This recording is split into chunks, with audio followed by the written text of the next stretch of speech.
ಬರುತ್ತಲ್ಲ ಆ ಥರ ಮೀನನ್ನು ತಗೊಂಡ್ರೆ ತುಂಬ ಒಳ್ಳೆಯದು.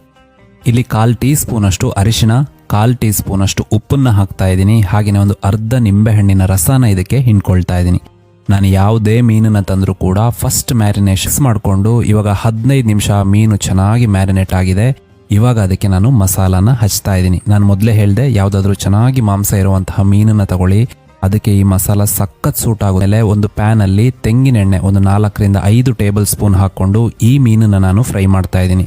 ಯಾರು ಇಲ್ಲಿ ತನಕ ತೆಂಗಿನೆಣ್ಣೆಯಲ್ಲಿ ಮೀನನ್ನು ಫ್ರೈ ಮಾಡಿಲ್ವೋ ಅವರು ಒಂದು ಸಲ ತೆಂಗಿನೆಣ್ಣೆನ ಹಾಕಿ ಈ ಮೀನನ್ನು ಫ್ರೈ ಮಾಡಿ ನೋಡಿ, ಸಖತ್ತು ರುಚಿ ಅದರದ್ದು 100% ಡಬಲ್ ಆಗುತ್ತೆ.